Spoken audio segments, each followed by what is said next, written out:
Tengan ustedes muy buenas noches, compañero, profesor. Mi equipo de trabajo está conformado por Mayler Cardona, Luz Dari Villarreal, Fabio Andrés Bello, Luis Rojas y mi persona Victoria Palencia. Esta noche estaremos hablándoles del tema del escepticismo. Esperamos que sea grato para ustedes como lo es para nosotros contar con su asistencia. Bueno, una pequeña introducción de nuestro tema. Hablaremos del escepticismo como método de investigación o corriente filosófica. Nos acercaremos un poco a las preguntas y cuestionamientos a los que la sociedad está expuesta en lo cotidiano del día a día, del vivir, lo que es pensar, creer, aprender, entre otras cosas. Gran parte de las afirmaciones que se hacen están siendo interpretadas por nuevas formas de ver las cosas. De ahí nace lo que es el escepticismo, que es una mirada crítica a la realidad que vivimos actualmente. Por esta razón vamos a analizar un poco la definición, lo que son las fases, el origen, las características y las formas del escepticismo. Y finalmente haremos una conclusión acerca de este tema. Buenas noches, compañeros, profesor. Bueno, pues después de esta introducción de nuestra compañera, pues entremos en el tema. ¿Qué es el escepticismo? Pues el escepticismo, esta teoría nos afirma de la inexistencia de la verdad, o que sí existe esa verdad. Nosotros como seres humanos somos incapaces de conocerla. Pues en esta filosofía clásica el término lo usamos para designar a una corriente filosófica pues basada en una duda, en la existencia de una duda.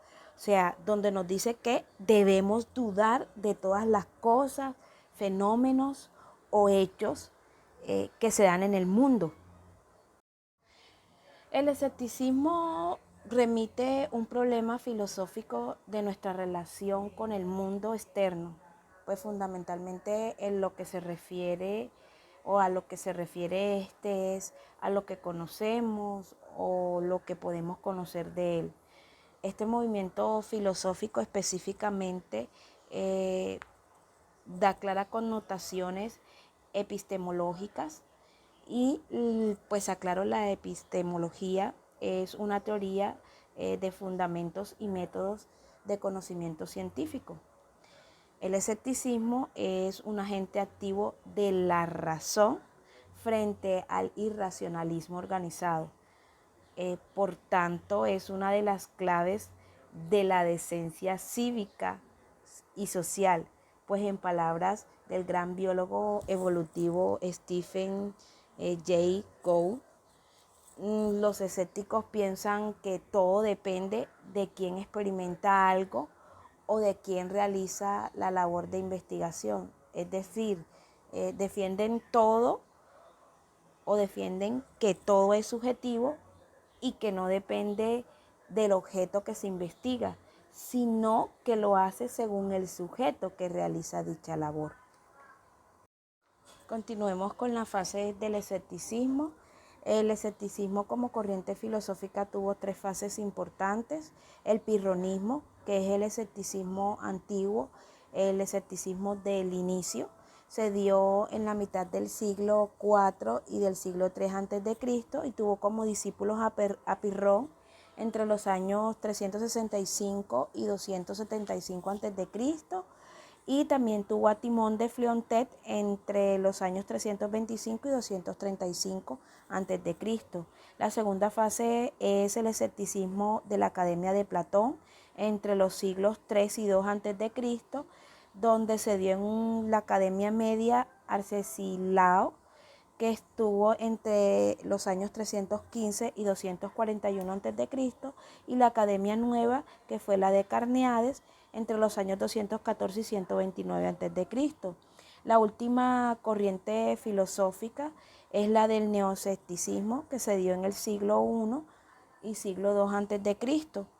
En este, el neoperonismo dialéctico se dio con Enésimo en los siglos I a.C., con Agripa también estuvo en el siglo I a.C., y el neopirronismo de sexto empírico, que fue entre los años 180 y 220 después de Cristo. Buenas noches, mi nombre es Luis Rojas y les estaré hablando sobre el origen del escepticismo. El término escepticismo etimológicamente proviene del griego y está formada por escépticos, que significa el que examina, y el sufijo ismo, que indica que se trata de una doctrina, teoría o sistema. El escepticismo surgió tanto en la antigua Grecia como en la India. En India, la escuela de filosofía de Adhyana defendió el escepticismo. Fue un importante rival temprano del budismo y jainismo y una influencia en el budismo. En Grecia, los filósofos ya desde Xenófanes expresaron opiniones escépticas, al igual que Demócrito y varios sofistas. Los comienzos del escepticismo filosófico son singulares. No solo advierte en ellos un problema teórico de relevancia histórica, sino una extraordinaria doctrina o antidoctrina según algunos. Domina una potente tradición visible en parte de la filosofía presocrática. Algunos sofistas mantuvieron una actitud escéptica en el siglo V a.C. En el caso de Gorgias de Leontina, quien aseveraba que nada existe, o si algo existe no puede ser conocido, o que si algo existe y puede ser conocido no puede ser comunicado. Durante el periodo helenístico, Pirrón difunde un mensaje escéptico referido fundamentalmente a la moral, indicando que se puede vivir una vida feliz sin los valores tal y como lo han sido exhibidos en el pasado. Posteriormente, el escepticismo regresará al campo de la teoría del conocimiento, plasmado en filósofos de la talla de Hume, quien despertó a Kant de su sueño dogmático, y Bertrand Russell en el ámbito logístico-matemático. Sin embargo, se da la circunstancia en que el escepticismo maduró ligado al pirronismo y tuvo conciencia filosóficamente de hallarse inmerso en la tradición de pensamiento.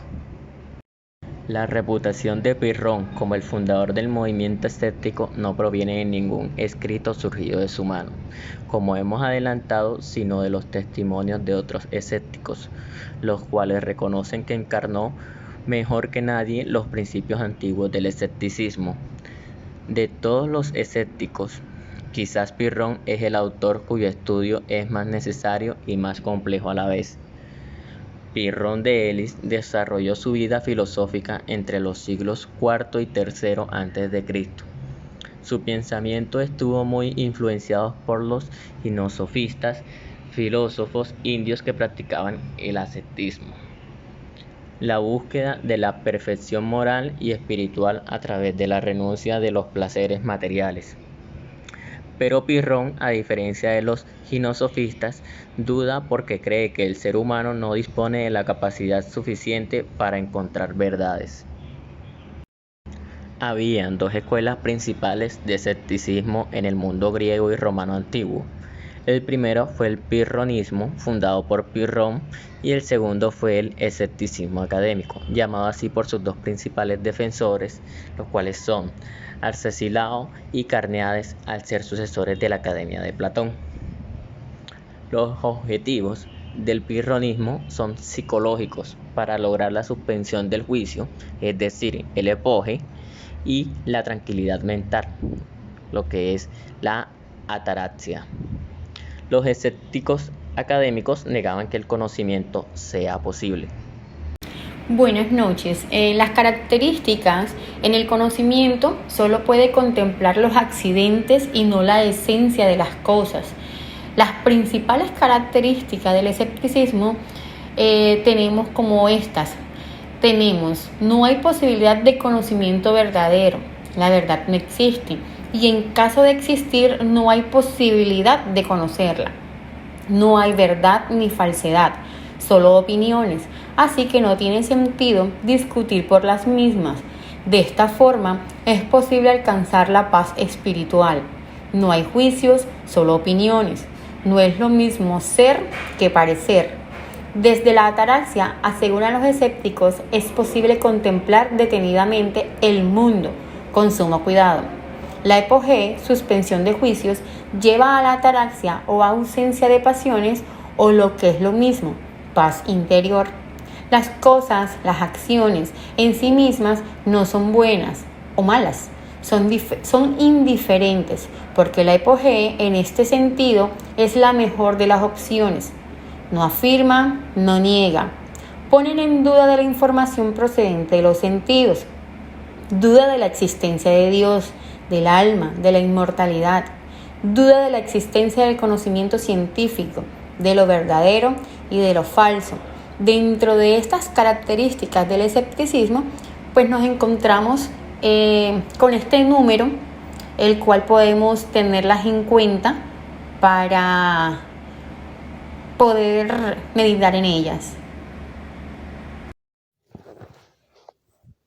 Bueno, muy buenas noches compañeros. Mi nombre es Andrés Bello y les voy a hablar un poco acerca de las formas de escepticismo. Hay diferentes formas de escepticismo, por lo menos el escepticismo lógico, el escepticismo metafísico, el escepticismo axiológico, el metódico y el escepticismo sistemático. En primera parte tenemos el escepticismo lógico, el cual es el radical o absoluto. Este escepticismo lógico es el que niega la posibilidad del conocimiento, niega que los objetos, hechos o cosas de la realidad puedan ser accesibles a los sentidos y a la razón. También tenemos el escepticismo sistemático. Este es el que niega la posibilidad de tener conocimientos verdaderos, ciertos, confiables y seguros de los objetos, hechos o cosas de la realidad.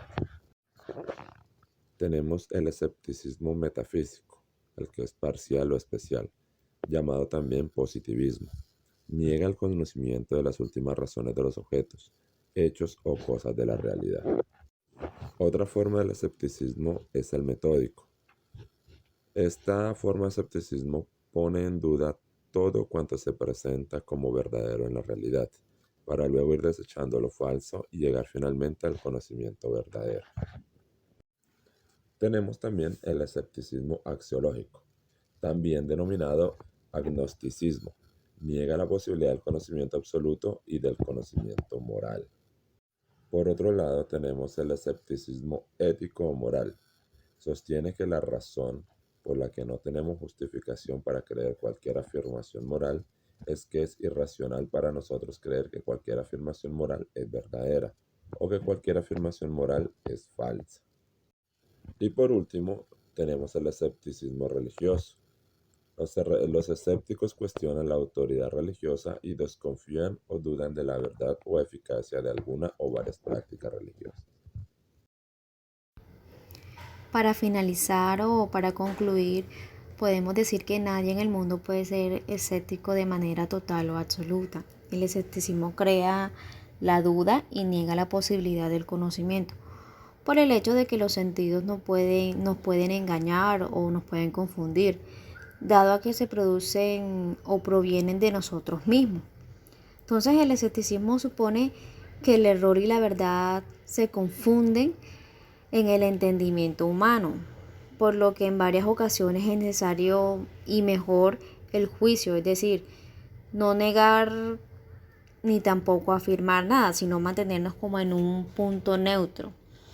También podemos decir que el escepticismo no es un destino, sino como tal un camino a seguir, por decirlo de alguna manera.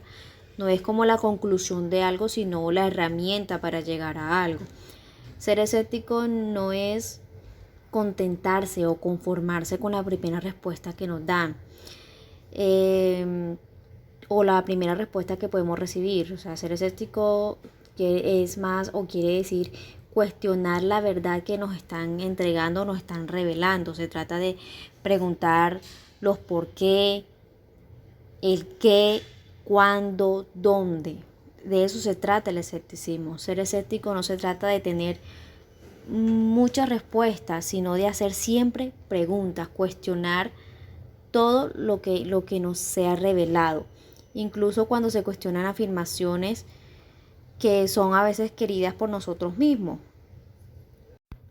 Tales como la parte política, la religión, el fútbol, entre otras cosas. Y es por eso que también el escepticismo, bien entendido, jamás podrá llevarse bien o comulgar con la política.